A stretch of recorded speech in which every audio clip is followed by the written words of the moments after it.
श्रीराम समर्थ. परमार्थ साधणे हाच आपल्या जन्माचा खरा हेतू. द्वैतामध्ये दुःख आहे तर एकामध्ये सुख आणि आनंद आहे. आपण एकामध्ये राहिलो तर आनंद मिळेल. हे जगत पुष्कळ भासले तरी ते एकच आहे. प्रपंचाच्या 10 दिशा आहेत, पण परमार्थाची मात्र एकच दिशा आहे. तिच्याकडे आपण लक्ष लावावे. काही न करणे अर्थात मनाने हाच खरा परमार्थ होय. परमार्थामध्ये उपाधी मुळीच नाही. नाही म्हणजे किती नाही, तर मी सुद्धा तिथे नाही.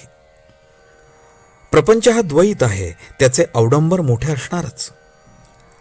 आपल्याला आपल्या जगण्याचा अंतिम हेतू जोपर्यंत कळला नाही तोपर्यंत प्रपंच करणे हेच ध्येय आपण समजतो. वास्तविक मनुष्य प्राणी हा देह आणि मन दोन्ही मिळून आहे. म्हणून त्याने ऐहिक आणि पारलौकिक दोन्ही गोष्टी साधल्या पाहिजेत.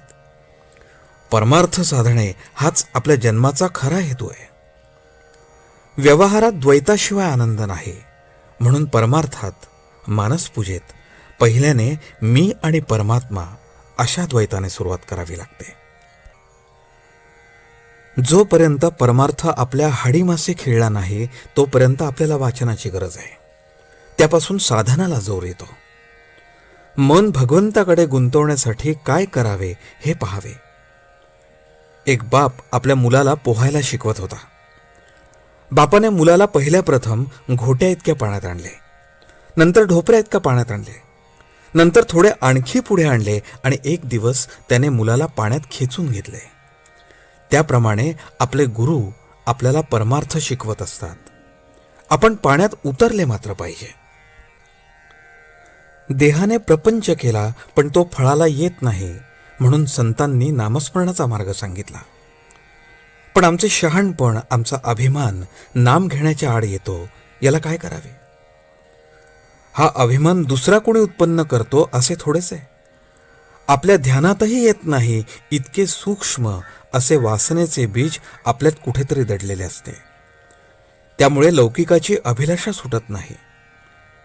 याकरता संतांनी एक मार्ग सुचवला आणि तो म्हणजे नामस्मरणात राहून विषयाची उर्मी उठू न देणे. प्रपंचातली विघ्ने ही सूचनावजा असतात. ती आपल्याला जागे करतात.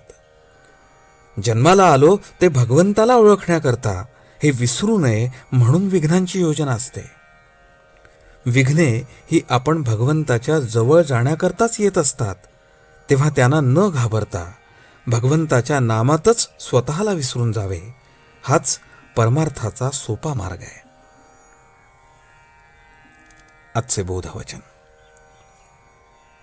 जिथे आळस माजला तिथे परमार्थ बुडाला. जानकी जीवन स्मरण. जय जय राम.